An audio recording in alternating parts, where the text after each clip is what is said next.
Verano de 1947. El oficial Philip Corso está de servicio en la base militar de Fort Riley, Kansas, cuando en una misión de patrulla encuentra algo que cuestiona los fundamentos de la historia. Corso era militar de carrera, un oficial muy respetado en los servicios de inteligencia, con capacidad de decisión en caso de guerra. Pero juró que en un edificio abandonado dentro de un cajón de embalaje se guardaba el cuerpo de un ser de otro planeta. Corso publicaría esta y otras revelaciones en un libro llamado El día después de Roswell, que se convertiría en un bestseller tras su publicación en 1997. 5 coroneles acudieron a una sesión de firma de libros y confirmaron que todo lo que mi padre había escrito era correcto. Corso murió en 1998. Pero los datos que reveló en su libro siguen suscitando polémica. A continuación, trataremos de analizar su carrera militar y sus sorprendentes declaraciones acerca de los ovnis.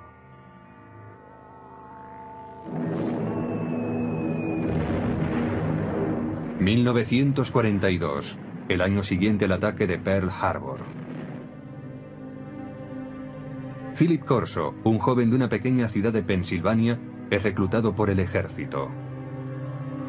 Durante la Segunda Guerra Mundial se prepara como oficial de los servicios de inteligencia y después, a la edad de 29 años, trabajará en Roma.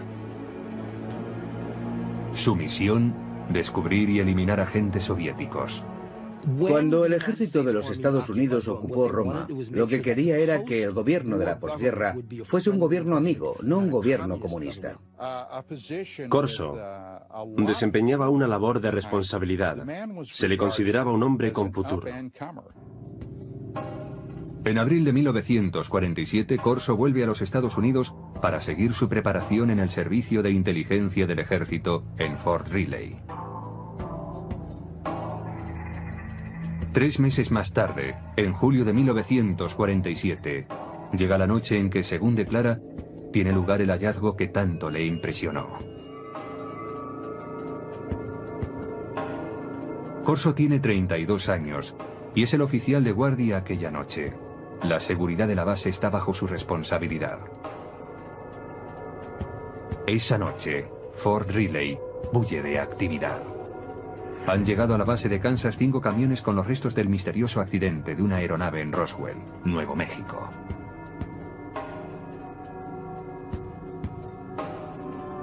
Corso, como oficial de inteligencia, está intrigado por el cargamento.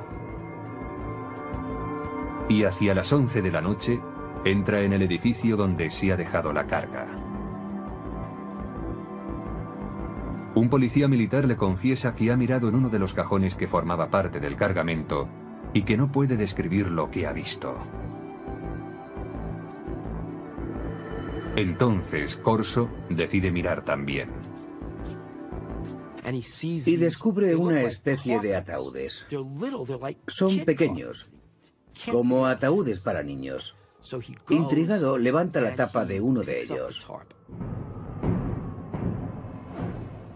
It looked like a thin body, and a humanoid was a sort of a big head on it, and eyes, but not too long, and not the shape of it was not as wide as I say as our bodies are. Corso dice que aquel fue su primer encuentro con extraterrestres, pero que no sería el último, ni el más significativo. Más tarde, le serían confiados expedientes secretos y objetos de origen extraterrestre. Estos últimos, según él, provocarían una revolución tecnológica.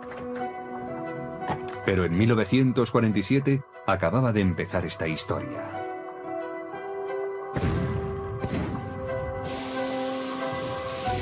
La Guerra de Corea, iniciada en 1950, abre un paréntesis en las reflexiones de Philip Corso sobre seres extraterrestres. Corso entra a formar parte del personal del general Douglas MacArthur como especialista en artillería para las fuerzas de las Naciones Unidas. Tras el armisticio de 1953 se queda en Asia como oficial de inteligencia. Se ocupará de la repatriación de prisioneros estadounidenses y aliados.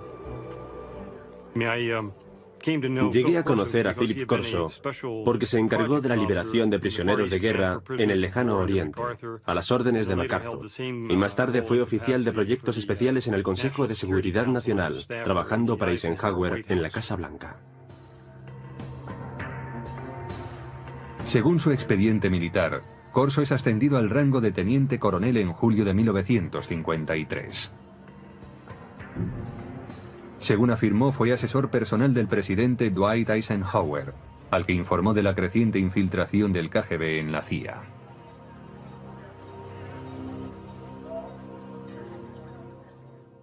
Y Corso se quejaba de esto ante Eisenhower en el Consejo de Seguridad Nacional. Corso declara también que Eisenhower le premió otorgándole la comandancia de un batallón. Los archivos militares confirman que fue nombrado comandante de un batallón de artillería en el campo de misiles de Red Canyon.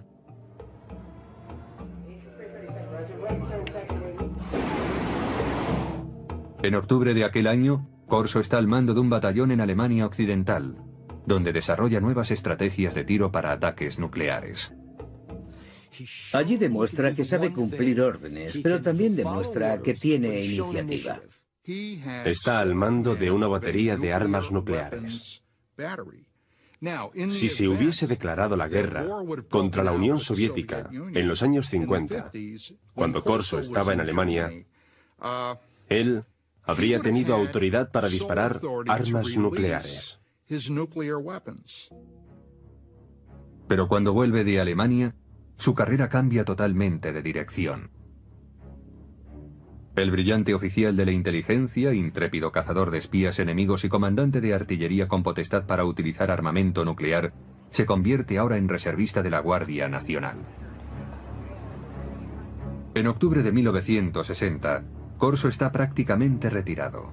Es asesor a tiempo parcial en una base de la Guardia Nacional en Maryland. Se podría decir que alguien no estaba satisfecho con él. No tuvo la recompensa merecida. Pero algunos creen que Corso está siendo reservado para su cometido más importante y secreto. Hay una mano oculta que dirige su carrera. Es la mano de Arthur Trudeau. Philip Corso tiene un poderoso protector en el teniente general Arthur Trudeau.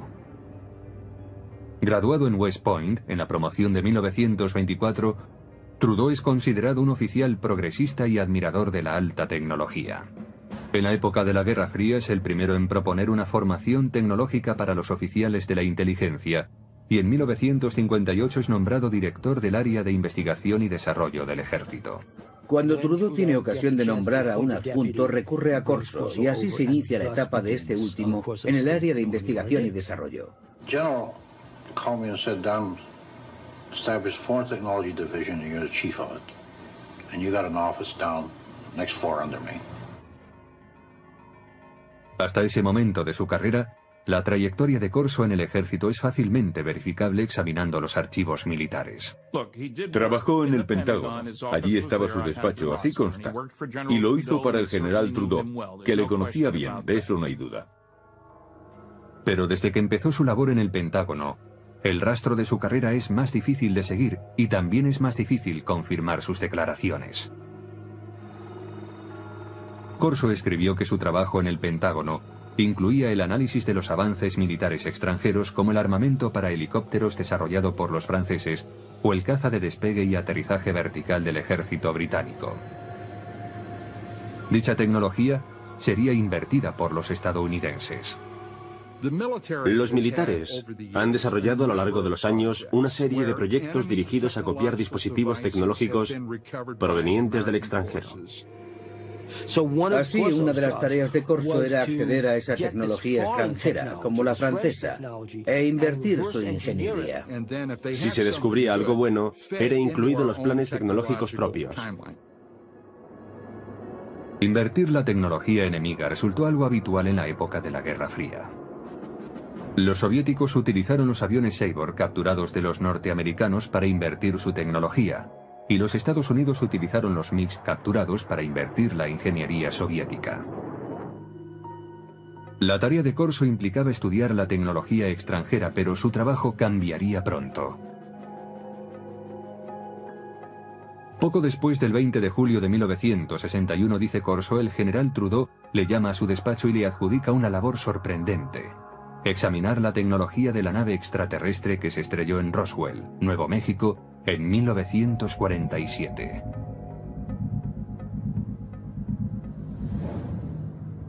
Trudeau envió un archivador al despacho de Corso. Según este, el archivador guardaba pruebas de diferentes visitas de extraterrestres a la Tierra, así como de su tecnología que afirmaba sería utilizada para desarrollar la nuestra.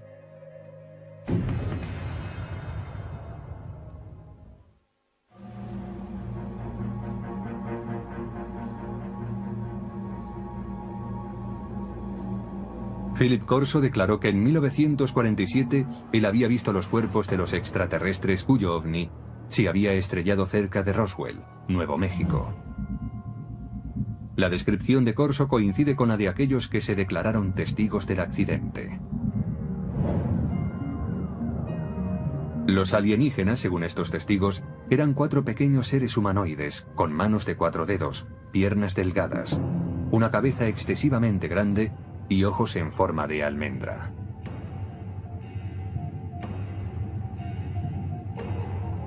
Dichas descripciones aparecen supuestamente en los documentos clasificados por los investigadores del gobierno.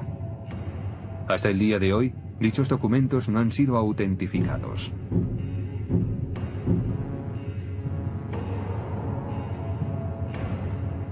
Corso insiste en que él nunca habló con nadie sobre lo que vio en Fort Riley. Pero en el verano de 1961, el entonces teniente coronel de 46 años es destinado a un proyecto del Pentágono que le obligará a recordar esa experiencia. Fue nombrado jefe de investigación y desarrollo del ejército, con oficina en el Pentágono. Una vez más, tenía un puesto de gran responsabilidad. Su meta, que la potencia militar de los Estados Unidos aventajara en decenas de años a la de los demás países.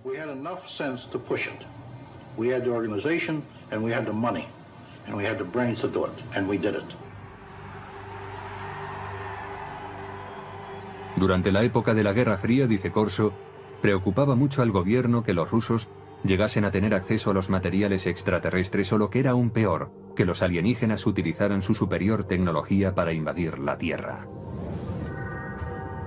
Según Corso, un armario archivador contiene los extraordinarios utensilios hallados en Roswell.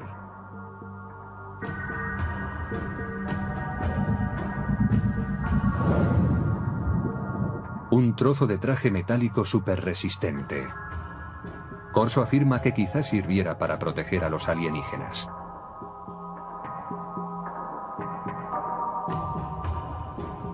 Un tubo que parece lanzar una potente luz roja.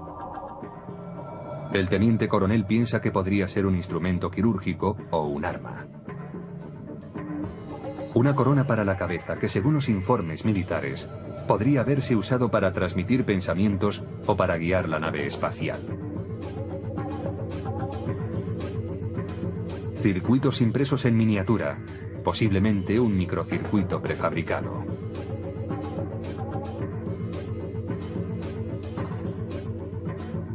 Un cable flexible que podría haber transmitido luz. Y una lente para ver en la oscuridad, supuestamente extraída del ojo de un extraterrestre. Para identificar tan extraños objetos, Corso declara haber estudiado con detalle documentos clasificados del gobierno referentes a la tecnología extraterrestre supuestamente encontrados en Roswell. Según dichos informes, algunos de los más destacados científicos del mundo, hombres como Werner von Braun y J. Robert Oppenheimer, accedieron al lugar del accidente en Roswell. Corso dice que el teniente general Trudeau le autorizó a confeccionar la lista de hombres que incluiría en su equipo. You will put on that team anybody that you want. Engineers, scientists, and even I told the Germans. Told them I'll take a couple of Germans too, in addition to the US scientists. Basándose en la cuidadosa lectura de los informes Roswell, Corso declara haber desarrollado su propia teoría sobre cómo podría funcionar la nave extraterrestre. Lo que decía Corso era que la nave no era un platillo volante. No vino volando, sino que lo hizo saltando en el tiempo. Decía que eso era todo lo que sabía, que había una especie de onda alrededor de la nave, que hacía suponer que se trataba no de una nave espacial, sino de una máquina del tiempo. Y la razón es que para recorrer tan enormes distancias, tenía que abandonar lo que nosotros conocemos en física como un continuum espacio-tiempo, desprenderse de eso y aparecer repentinamente en otro lugar. En las notas personales de Corso hay dibujos que detallan sus conceptos. Corso especula con que la nave extraterrestre fuese manejada mentalmente por un mecanismo encajado en el cráneo del alienígena. Parece que si se gira la corona en torno al cráneo del alienígena, las tomas electromagnéticas encajarían con determinadas partes de su cerebro.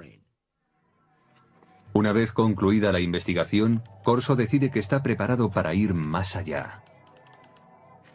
Su aplicación. La tecnología extraterrestre que, según él, procede de Roswell, es mostrada a determinadas firmas para su desarrollo. Traten de imaginar qué sucedería si una nave espacial se estrellase contra la Tierra y en ella hubiese un fabuloso dispositivo tecnológico y alguien como Corso entregara ese material a unos laboratorios de investigación diciendo: averiguad cómo funciona esto. El resultado, sostiene Corso, fue el replanteamiento de todos los avances tecnológicos producidos hasta entonces.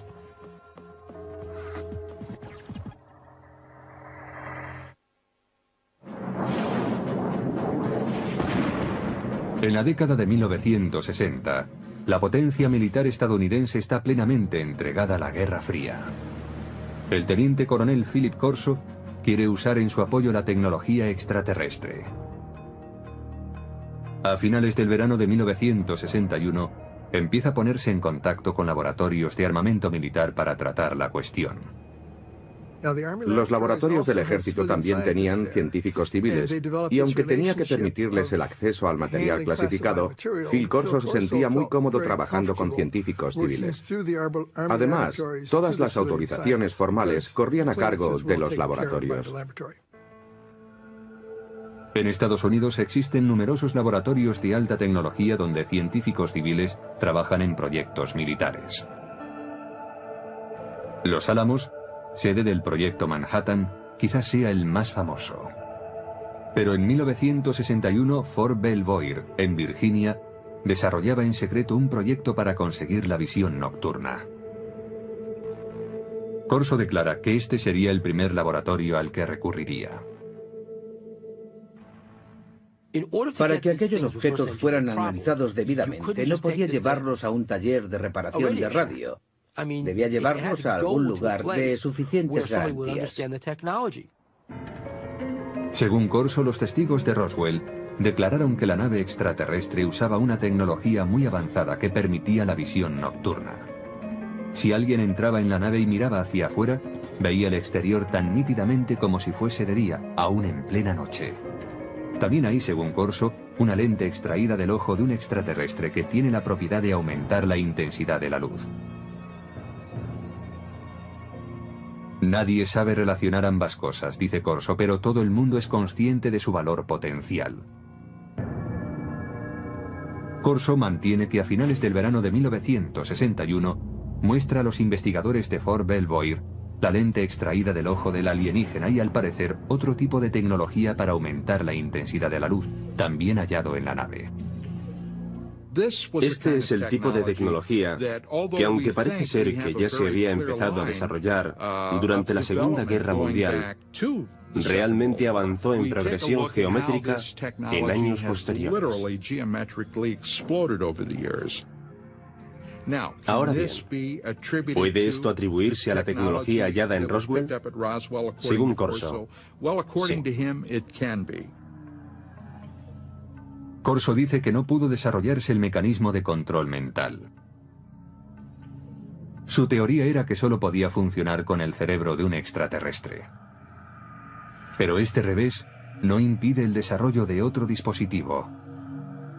Un circuito impreso de sofisticado diseño. We also had a little charred chip. Small thing, maybe 3/8 of an inch square, 2 threads coming out, and a little one in the center with thin wires. These came from Roswell. We didn't know exactly the function of the integrated circuits, but we suspected that these were circuits, electrical circuits. Corso afirma que llevó el objeto a los laboratorios Bell, que habían desarrollado el transistor 14 años antes. Dice que los científicos del laboratorio consiguieron analizar y más tarde reproducir el microchip extraterrestre. ¿Qué pasaría si ocurriese algo así? Sucedería que en un corto espacio de tiempo el mundo se transformaría radicalmente. No hay duda de que a partir del desarrollo de los circuitos integrados a principios de los 60, el mundo se ha transformado. Se han hecho realidad dispositivos electrónicos desde el teléfono celular al ordenador portátil. El microchip de Roswell estaba dañado por el accidente, según dice Corso. Pero tiene en su poder otro objeto de los alienígenas, y este aparentemente funciona a la perfección. Él sabía por los informes que cuando aquel aparato se puso en funcionamiento, causó quemaduras sobre las superficies hacia las que fue enfocado. Los informes militares clasificados, según Corso, especulaban con que el dispositivo hallado en Roswell, aparentemente capaz de abrir agujeros en las paredes, era algún tipo de herramienta de corte, quizás usada en cirugía. En Aeronáutica Hughes, desde finales de los años 50 y hasta principios de los 60, los investigadores trabajaron en lo que serían los primeros de seguimiento y derribo para la aviación militar. Pero los ingenieros tuvieron problemas a la hora de diseñar un dispositivo práctico. Esto fue así, dice Corso, hasta que él les mostró la extraña herramienta de origen alienígena. El proceso se aceleró después de los años 60 y 61, porque se inventaron nuevos métodos de fabricación de dispositivos láser. A medida que avanzaba la ciencia, avanzaba también la ingeniería. Según los informes, el archivador citado por Corso contiene otro tesoro encontrado en Roswell. It was glass tubes. And they emitted different color lights. And those were sent to Bell Laboratories. From that was one of the greatest advancements I think we have today, came out in fiber optics. Muchos investigadores de ovnis mantienen la teoría de que la nave no tenía cables convencionales porque estaba dotada de cables de fibra óptica. Resulta que la transmisión de información mediante la luz era ya una tecnología conocida. Data de la época de uno de los pioneros del teléfono, Alexander Graham Bell, que hizo pruebas con un aparato que él llamó fotófono en 1880. Casi nadie ha oído hablar de él, pero muchos científicos de la época creían que el fotófono era un invento mucho más meritorio que el teléfono. El fotófono era una manera de transmitir la voz mediante un rayo de luz. La investigación instada por Corso determinó que la transmisión de datos por medio de la luz era inviable debido a que no se podía dirigir un rayo de luz con capacidad para desviarse al hallar un obstáculo. Pero Corso confiaba en que el dispositivo de Roswell podría contener la solución. Estudiaron aquella fibra de vidrio y vieron que la luz podía desviarse, es decir, podía trazar curvas. Llegaron a la conclusión de que aquello se debía al revestimiento del cable. Aquella era la clave para hacer funcionar la fibra óptica. Aunque el uso de la fibra óptica no se generalizó hasta los años 70, los investigadores de ovnis creen que el revestimiento del dispositivo extraterrestre, una capa externa que cubría la fibra conductora, es lo que posibilitó el avance de la fibra óptica en nuestro planeta. Corso también examina algunas fibras muy resistentes que, según los informes militares, proceden de los trajes de los alienígenas. The first thing of the fabric that amazed me was a thread that I couldn't cut with a razor blade. Just a thread. Corso ofrece en su libro una teoría referente a las fibras que componían el tejido de los trajes alienígenas. El cuerpo de los extraterrestres, posiblemente de materia más vulnerable, estaba protegido por la gran resistencia de un tejido que, en cierto modo, formaba un escudo. Y según Corso, no se vestían con él, sino que lo tejían a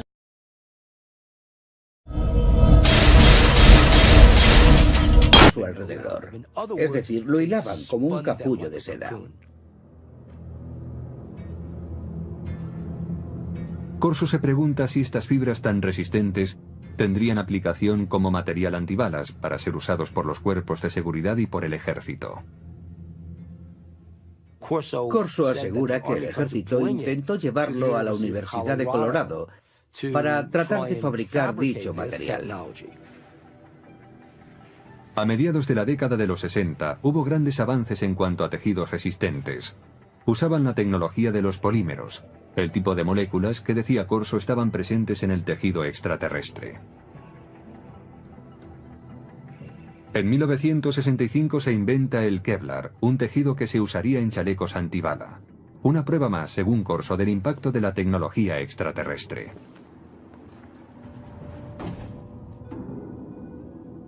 Nadie niega que el periodo en que el teniente coronel trabajó en el Pentágono coincide con un periodo de gran desarrollo tecnológico en los Estados Unidos. Los defensores de Corso dicen que la tecnología alienígena tuvo mucho que ver, pero otros ven las cosas de un modo diferente.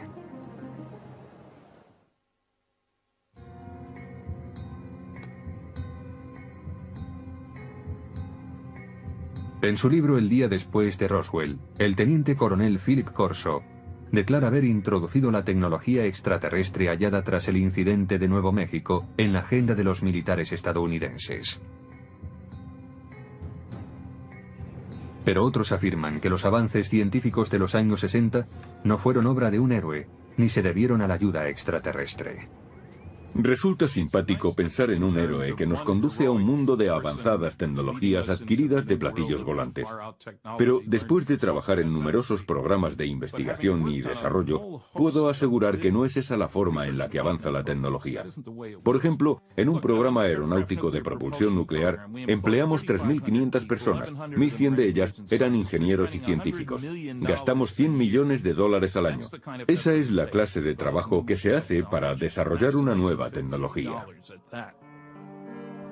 Dice Corso que el uso del láser pasó de la teoría a la práctica después de que los científicos examinaran el objeto encontrado entre los restos del accidente de Roswell. Pero para los historiadores, eso es ciencia ficción. El láser es un buen ejemplo para aclarar que un invento no surge de la noche a la mañana. No se produce porque a un científico le llegue la inspiración, baje a su taller del sótano y 15 minutos después obtenga un rayo láser. En realidad, el estudio del láser empezó en 1951, cuando un físico de la Universidad de Columbia estaba dando un paseo por Washington. Aquel físico era Charles Townes. Me desperté pronto aquella mañana, preocupado por no haber llegado a ninguna conclusión. Después del desayuno salí a dar un paseo por el parque. De pronto pensé, un momento, podemos disponer de toda una colección de moléculas, todas ellas activadas con un exceso de energía. Me puse a hacer números y comprobé que podía hacer que aquello oscilara. Necesitó 2 años y $50.000 de subvenciones gubernamentales antes de presentar un prototipo de láser de microondas, aunque escasamente operativo. El primer dispositivo láser utilizaba microondas, no luz. La versión emisora de luz no estuvo operativa hasta 1960, 9 años después de que el profesor Townes iniciara sus investigaciones. En cuanto a la aportación de los alienígenas... No, los extraterrestres no tuvieron nada que ver con la tecnología del láser y en realidad yo tampoco. No creo que los extraterrestres nos hayan dado ninguna información. Mientras que el desarrollo del láser se produjo con lentitud, los circuitos integrados avanzaron rápidamente. Pero el mayor logro de los científicos vino mucho después de que Corso se jubilase.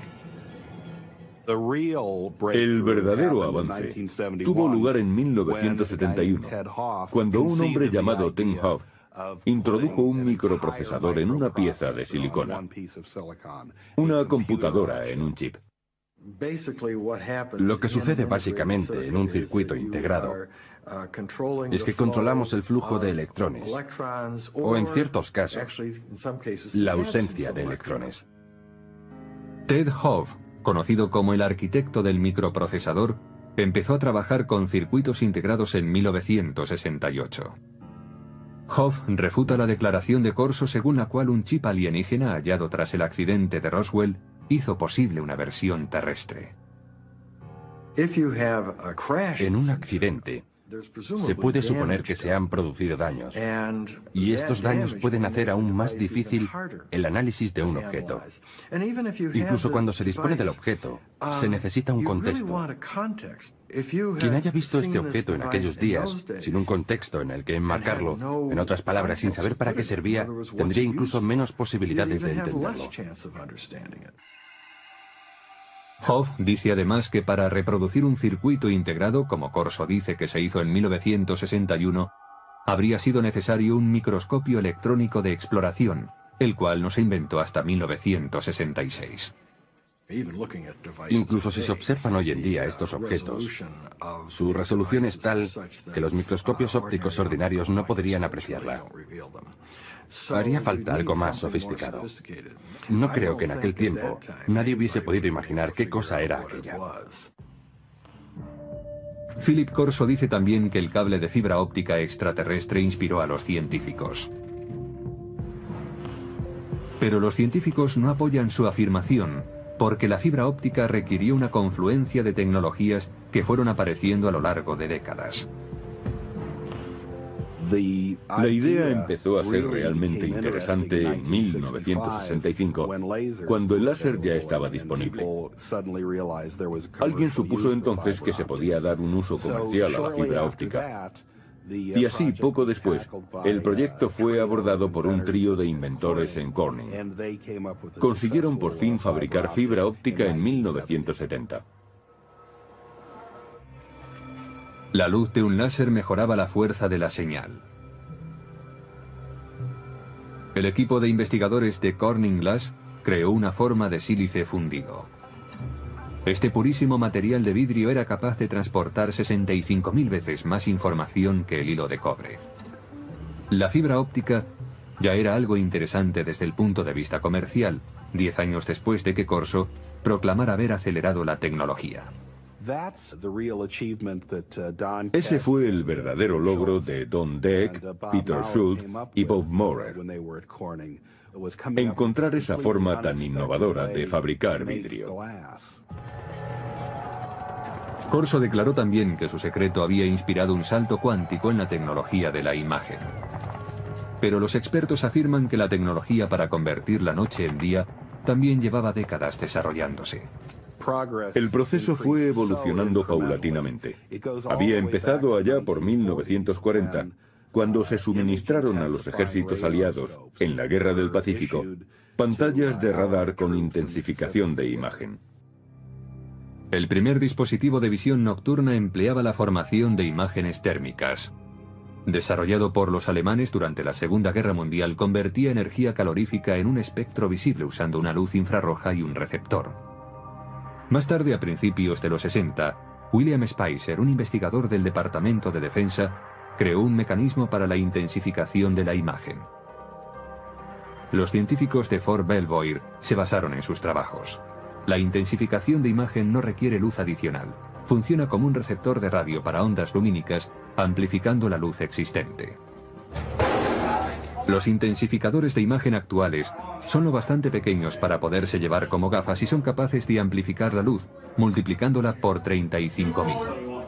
Los científicos argumentan que si Corso tenía realmente un intensificador de imagen extraterrestre, mostrárselo a los investigadores en 1960 habría ayudado poco al progreso de esa tecnología. La ingeniería necesaria progresaba a un ritmo muy lento. Lograr la visión nocturna fue, en gran medida, el resultado de un trabajo de ingeniería realmente brillante.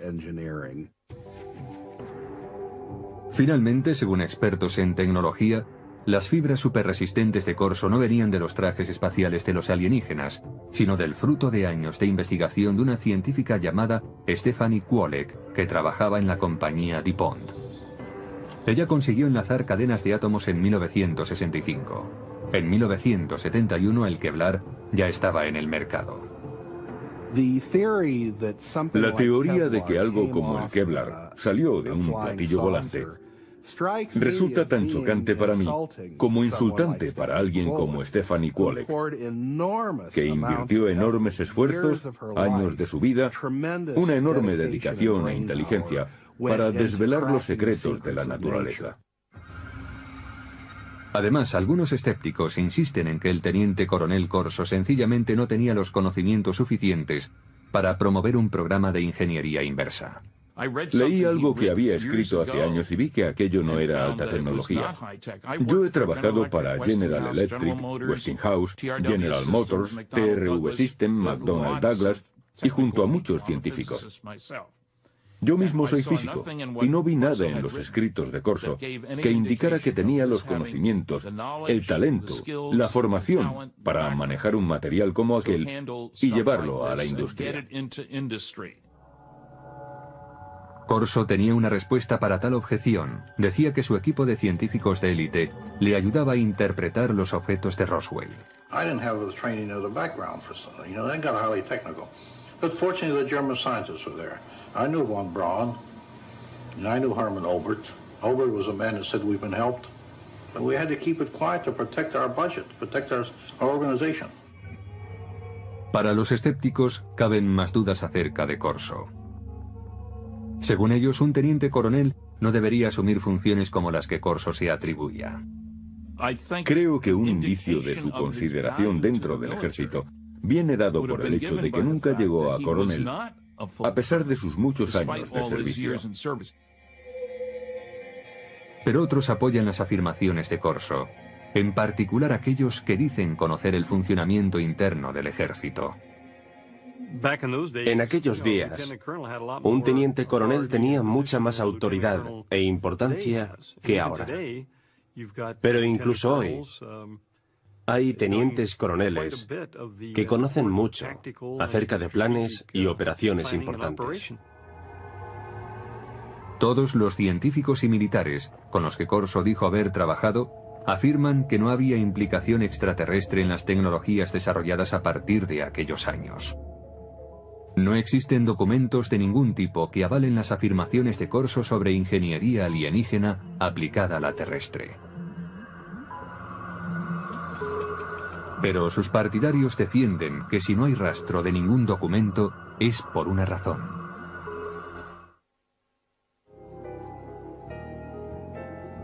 Quienes creen que una nave extraterrestre se estrelló cerca de Roswell, coinciden en una cosa: el gobierno ocultó sistemáticamente la verdad.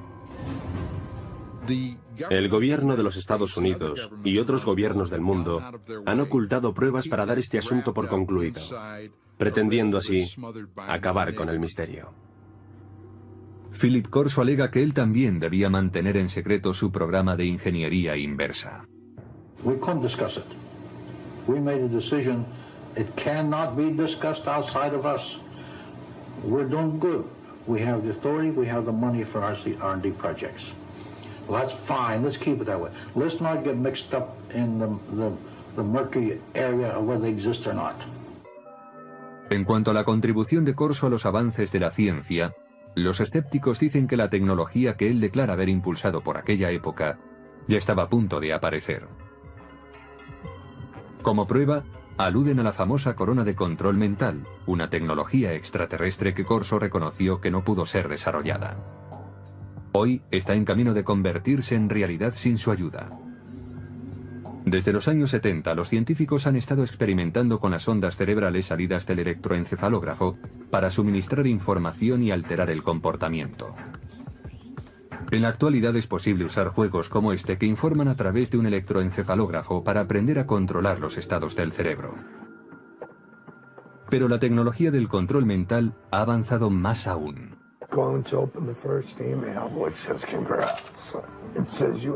En 2004, la FDA autorizó a los investigadores para experimentar con unos diminutos implantes cerebrales diseñados para que las personas discapacitadas pudiesen controlar un ordenador con su pensamiento.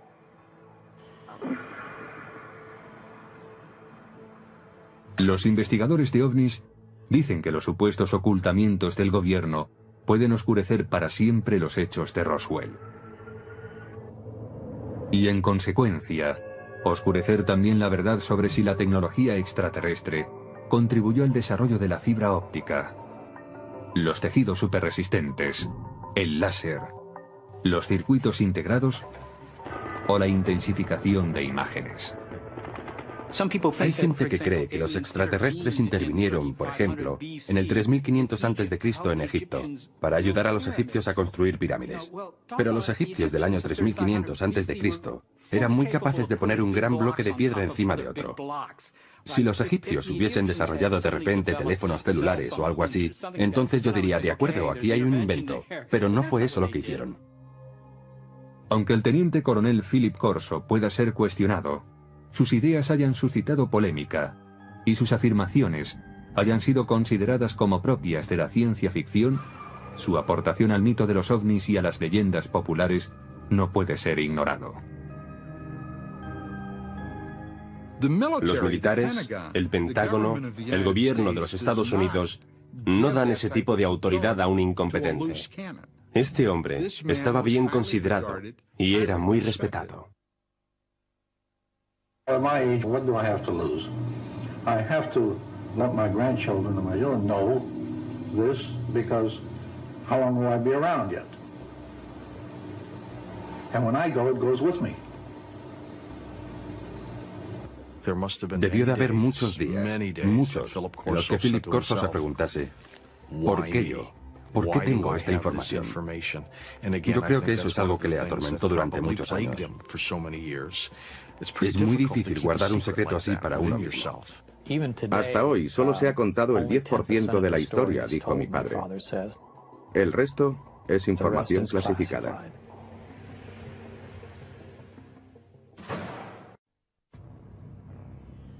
Julio de 1947, Roswell, Nuevo México. Muchos creen que los restos encontrados en el desierto cerca de esta pequeña ciudad pertenecen a un ovni. La pregunta es, ¿existen los ovnis? La respuesta es sí.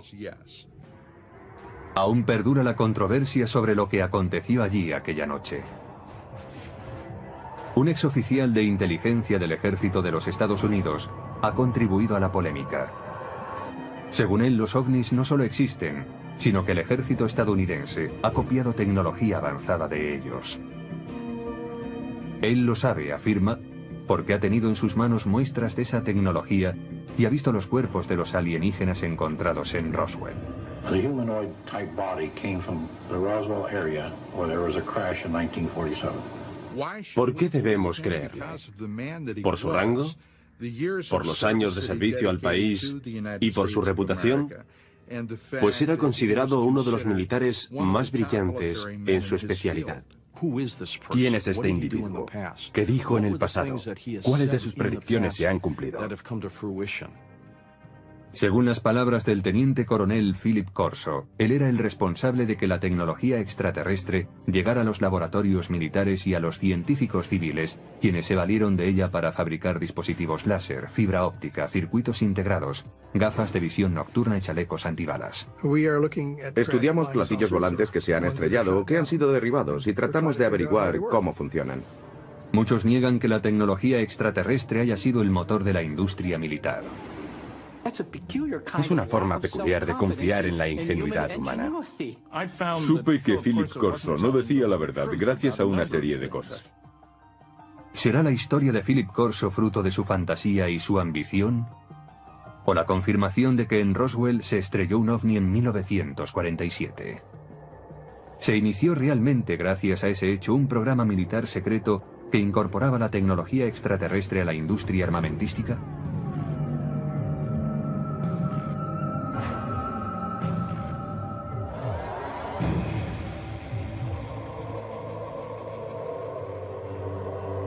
El día después de Roswell.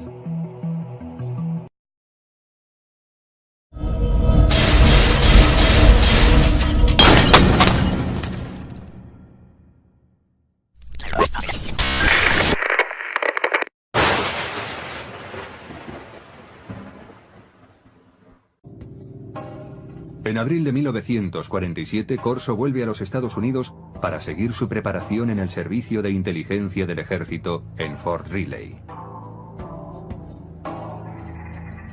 3 meses más tarde, en julio de 1947, llega la noche en que, según declara, tiene lugar el hallazgo que tanto le impresionó. Corso tiene 32 años y es el oficial de guardia aquella noche. La seguridad de la base está bajo su responsabilidad. Esa noche, Fort Riley bulle de actividad. Han llegado a la base de Kansas 5 camiones con los restos del misterioso accidente de una aeronave en Roswell, Nuevo México.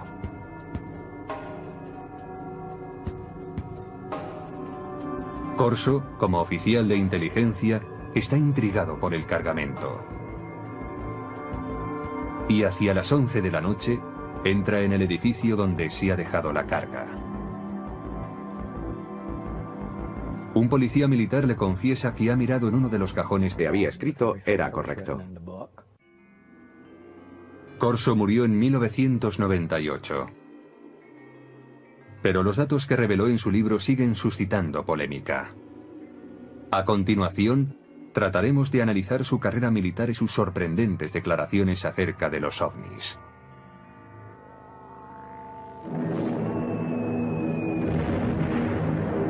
...1942...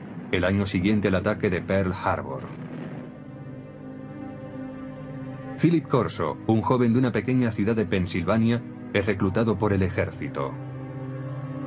Durante la Segunda Guerra Mundial se prepara como oficial de los servicios de inteligencia y después, a la edad de 29 años, trabajará en Roma. Su misión: descubrir y eliminar agentes soviéticos. Cuando el ejército de los Estados Unidos ocupó Roma, lo que quería era que el gobierno de la posguerra fuese un gobierno amigo, no un gobierno comunista. Corso desempeñaba una labor de responsabilidad.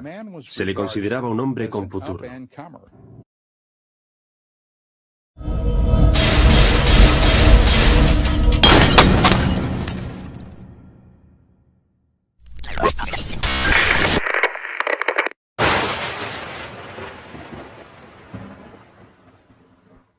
Verano de 1947. El oficial Philip Corso está de servicio en la base militar de Fort Riley, Kansas, cuando en una misión de patrulla encuentra algo que cuestiona los fundamentos de la historia. Corso era militar de carrera, un oficial muy respetado en los servicios de inteligencia, con capacidad de decisión en caso de guerra. Pero juró que en un edificio abandonado dentro de un cajón de embalaje se guardaba el cuerpo de un ser de otro planeta. Corso publicaría esta y otras revelaciones en un libro llamado El día después de Roswell, que se convertiría en un bestseller tras su publicación en 1997. 5 coroneles acudieron a una sesión de firma de libros y confirmaron que todo lo que mi padre...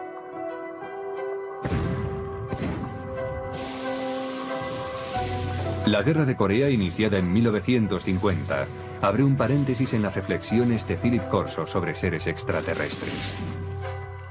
Corso entra a formar parte del personal del general Douglas MacArthur como especialista en artillería para las fuerzas de las Naciones Unidas. Tras el armisticio de 1953 se queda en Asia como oficial de inteligencia.